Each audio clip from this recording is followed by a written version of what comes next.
റായ്ബറേലിയിൽ എന്ത് സംഭവിക്കും എന്നുള്ളത് ഈ ഘട്ടത്തിൽ വളരെ കൗതുകരമാണ്. രാജീവ് പറഞ്ഞ പോലെ മണ്ഡലങ്ങൾ വച്ച് കണക്കെടുത്തിട്ടുണ്ടെങ്കിൽ വലിയ തോതിൽ 62 സീറ്റ് BJPക്ക് കിട്ടിയപ്പോഴാണ് കഴിഞ്ഞ തവണ അമേഠി നഷ്ടമായത്.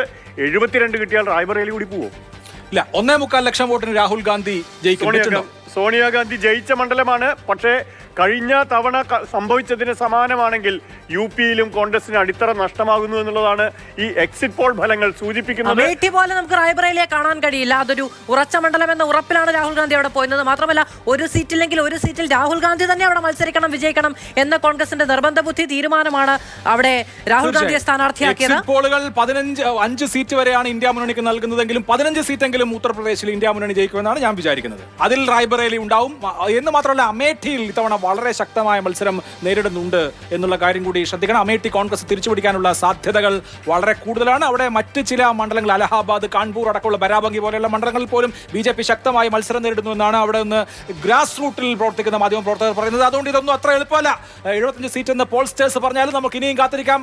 അല്ലെങ്കിൽ അത്ര വലിയ ഭിന്നത അഖിലേഷ് യാദവിന്റെയും ഒപ്പം കണക്ക് BJP 26, ഇന്ത്യ സഖ്യം 22. ടൈംസ് നൗ പറയുന്നു. അതായത് ഇന്ത്യ സഖ്യം 22 സീറ്റ് വരെ മഹാരാഷ്ട്രയിൽ വലിയ വിജയമല്ലേ ഇന്ത്യ സഖ്യത്തിന്? ബാറ്റിൽ ഗ്രൗണ്ട് സ്റ്റേറ്റ് ആയിരുന്നു. കഴിഞ്ഞ തവണ 41, 2014 42. ഇത്തവണ ശിവസേന, NCP, കോൺഗ്രസ് സഖ്യം 22 സീറ്റ് വരെ മഹാരാഷ്ട്രയിൽ പിടിച്ചേക്കാം. BJP 26 seat.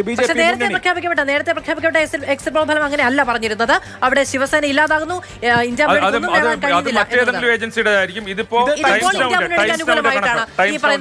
മുന്നണിക്ക് അനുകൂലം എന്ന് പറയില്ല. സ്റ്റിൽ BJP 26 സീറ്റ് അവർക്ക് മഹാരാഷ്ട്രയിൽ നേടും എന്ന് പറയുന്നു. എന്തായാലും ഷിൻഡെ സേനയും അതുപോലെ തന്നെ അജിത് പവാർ NCPയും ആണോ കൂടുതൽ ഡാമേജ് അവിടെ ഉണ്ടാക്കിയിരിക്കുന്നത്? പ്രവചിച്ചതുപോലെ ഇന്ത്യ സഖ്യത്തിൽ നിന്ന് ഉദ്ധവ് താക്കറെയും ശരത് പവാറും കോൺഗ്രസും വലിയ തോതിൽ മുന്നേറ്റം ഉണ്ടാക്കിയിട്ടുണ്ടോ? കാത്തിരിക്കണം. എന്തായാലും ടൈംസ് നൗ പറയുന്നത് BJP 26, ഇന്ത്യ സഖ്യം 22 എന്നുള്ളതാണ്.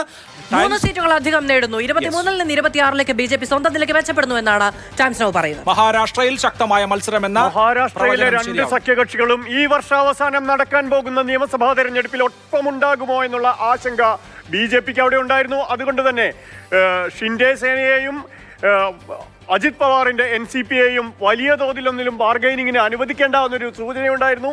അത് പക്ഷേ വർക്കൗട്ട് ചെയ്യുന്നു. പക്ഷേ BJP 23-ൽ നിന്ന് മുന്നോട്ട് പോകുന്നു. മഹാരാഷ്ട്രയിൽ ഭരണവിരുദ്ധ വികാരം വളരെ ശക്തമായി നിലനിൽക്കുന്ന ഒരു സംസ്ഥാനത്ത് പക്ഷേ BJP സ്വന്തം നിലനിർത്തുന്നു. ഇന്ത്യ സഖ്യത്തിന് വലിയ തോതിൽ മുന്നോട്ട് പോകാൻ സാധിക്കുന്നു. ബരാമതിയിൽ സുപ്രിയ സുലെ അമ്മായി തോൽപ്പിക്കുമോ, സുനേത്ര പവാർ തോൽപ്പിക്കുമോ എന്നറിയാൻ നമ്മൾ കാത്തിരിക്കണം.